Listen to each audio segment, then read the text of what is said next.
Lewis, it's great to have you with us today on the eve of the re-release of your book, Money and Class in America. And I wanted to start out by asking you, what does money and class mean in the American imagination? The American dream is an interesting phrase because the first time it appears, it's not an idea, it's not a phrase that appears anywhere in the 19th century. It's not in the founding documents.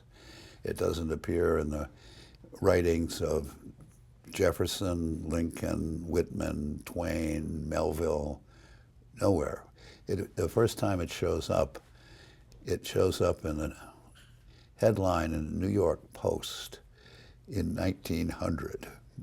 And the understanding of the American dream is a dream that includes everybody, what Thomas Paine meant by the birthday of a new world. And so the headline in the Post is that the millionaires, the robber barons, are corrupting it. They're the enemies of the American dream. They are not the avatars, but the enemies. Right. And now it's 100 years later, and they've become the avatars instead of the enemies. We've reversed it. And the reversal starts in the 1920s. The salesman of prosperity. Your book is a satirical look at the 1980s, the go-go 80s. Yeah.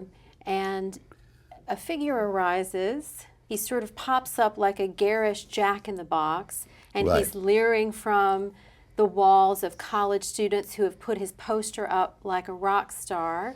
Right. No, yes. The book came out in 1988. Exactly 30 years ago, and Trump was a leading man in the American celebrity circus. His photograph appears on the cover of Time, smiling and holding the Jack of Diamonds. His photograph is on the cover of Playboy magazine. He's an admired figure, and the gossip columns are drawn to him like moths to a flame.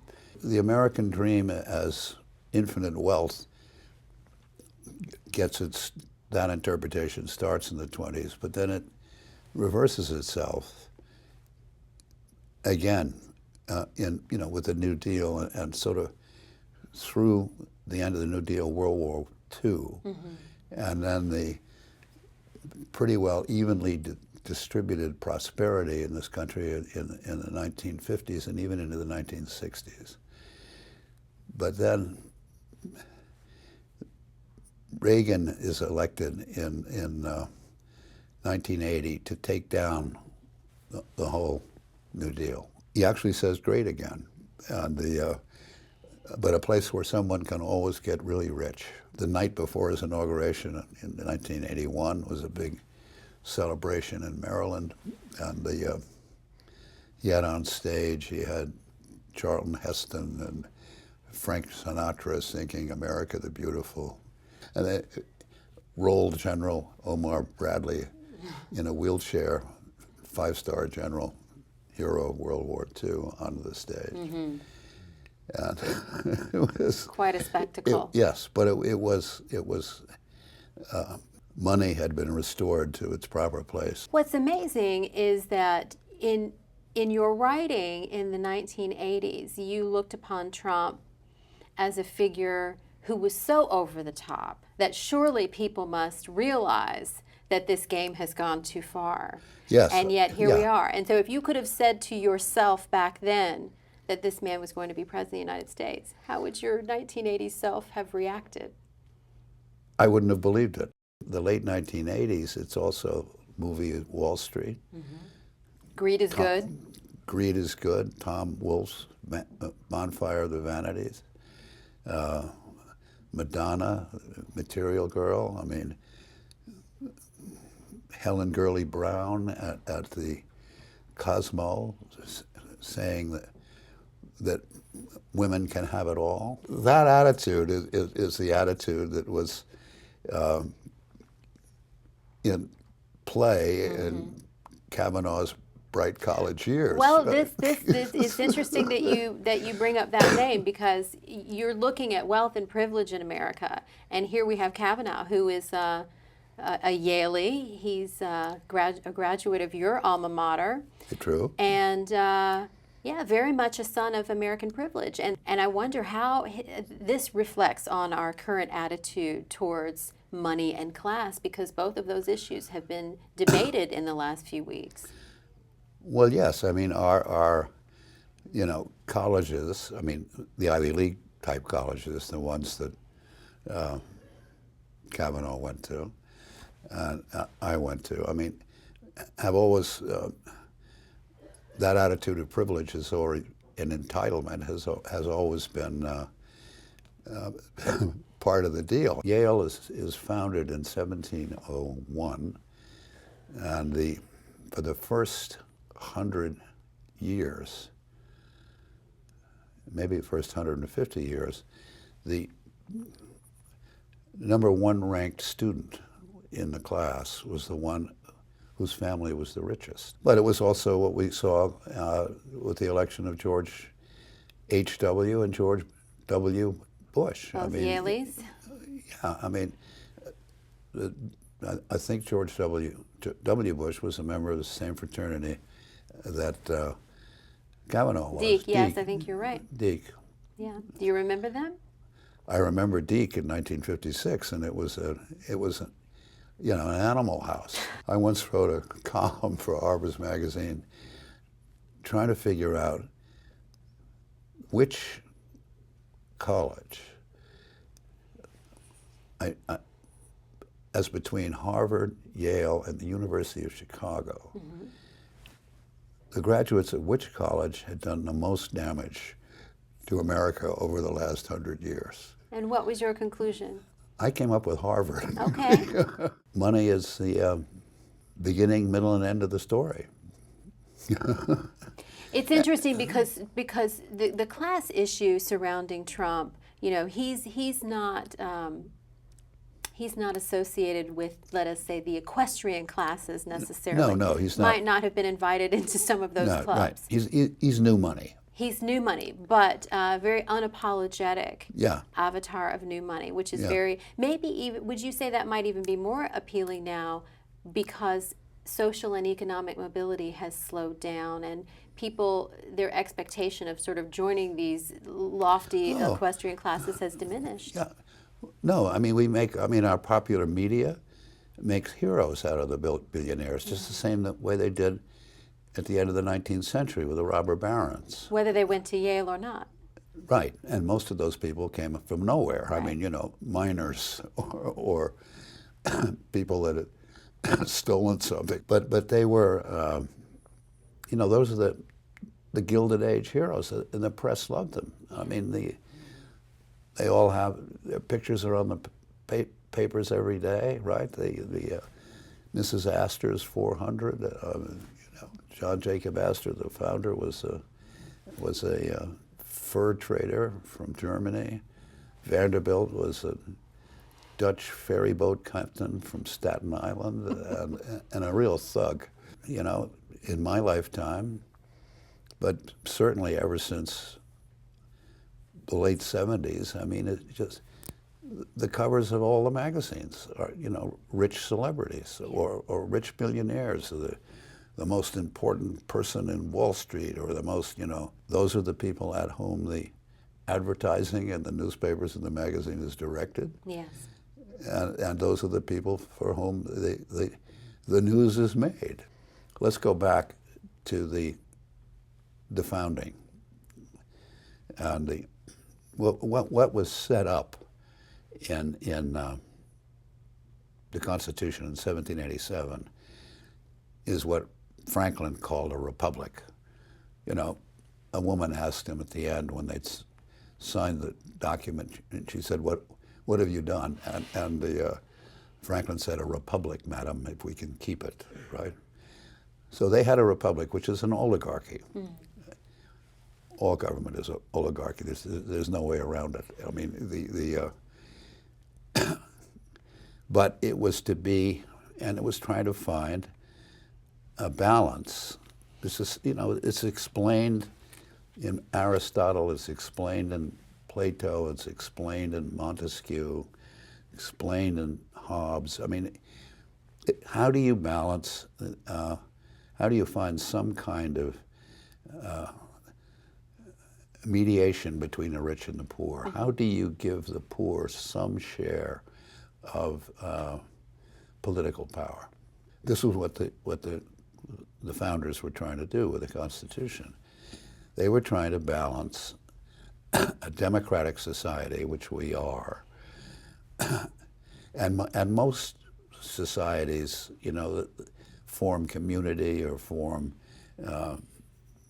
clans or tribes or however you want to describe it, are democratic in their dealings among themselves. But we had a democratic society from people all over, and so there was a general spreading of the democratic sense of a common humanity. It's extended to strangers as well as to, because we're all strangers, you know, in 1787, we're all from someplace else. And the,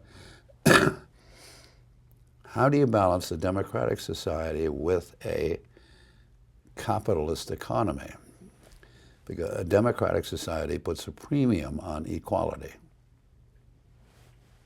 You know, you and I look one another face to face, and we try to deal on some level of our common humanity, right? Irrespective of class. Inequality is what one is after. Buy cheap, sell dear. I mean, you see what I mean? It's a completely so we have different. a constant tension between Yes, those we do. two. And the, yes, we do. We have that. That's the kind of the American dialectic. We've had that, that constant tension. It runs all the way through our history. At this moment, how do you think we're doing on that balance We're between... not doing very well at all. I mean, we let it get so way out of imbalance. It was imbalance when I write this book in 1988, 30 years ago. It was out of balance already. I mean, in 1984, for the first time in the history of America, money earned from dividends and rents exceeded money earned from wages. And that was 1984. And that's just, it was bad in 1988, but it is much worse now. Do we live in a democracy? No, I don't think so. I mean, I don't, well, we live in a heavily compromised democracy. We live in a badly weakened democracy, because democracy is really is an idea. You never succeed in making it a fact. It's an aspiration, and you have to keep working at it every day. This is what, and if you don't, you slide back into some form of fascism. Government by the people, for the people, and of the people is very, very hard to do. And the hardest form of, obviously, government. But but it requires, to be understood as a democracy, requires faith, good faith in that enterprise, in that aspiration. And in answer to your question, are we a democracy? I would say no, because there's been a loss of faith in the democratic idea. How do we get it back? That I don't know, but we've gotten it back before. I mean, we lost it in the years after the Civil War, and we got back to it during the Progressive era. We got back to it during the era of the New Deal.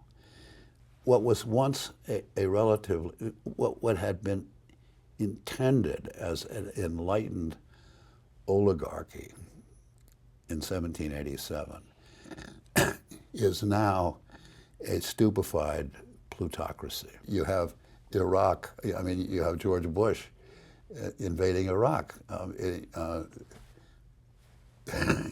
You elect Donald Trump president of the United States. I mean, you dumb down the education at not only our grammar schools and public schools, but also at our private universities. And you've bucked that trend. You have a quarterly, Yes. the Lapham's Quarterly, which is dedicated Yes. to the study of history. Yeah, and it's beginning to, and its circulation keeps going up. Well, there's some It's good not a news. huge audience, but it's steadily rising. So is that part of the antidote or Yes. the mechanism that could get us back in balance? Yes, I think so. Well, does history it help would us give keep you a that sense of who you are and where you come from and how we got here. And we also understand that our past is an enormous resource. I mean, the founding framers, history was, they were all absorbed in the reading of history, and the history was as much of a natural resource as the, bountiful wilderness. I mean, where do they get the ideas from the Constitution? They get them from all over the place. They get them from Aristotle, but also Montesquieu, Locke, Hobbes, Machiavelli, David Hume. I mean, as well as the Bible. I mean, these are people that could read languages that considered themselves natural philosophers. They were as interested in the flora and fauna of the present as they were in the chapters of the past. And is there any chance that we can move past the stupefied plutocracy that you describe now One hopes. and get to something, Well, yeah, one something hopes. better? Yeah, yes. I mean that you can see signs of that. I mean, I'm the response to the kids from the parkland. Yes. Protesting gun violence. Yeah, but actually ready to do something about it and make a coherent response. If you want democracy, you have to be ready to struggle. Yeah. It's Yeah. never easy, and it's No. always a mess. Yes, it is. Well, Yes. thank you so much for Okay. joining us today, Lewis. Thank you it's very always much, a pleasure to talk to you, and Okay. we look forward to your book coming out Great. at the end of October. Thank you. Thank you very much.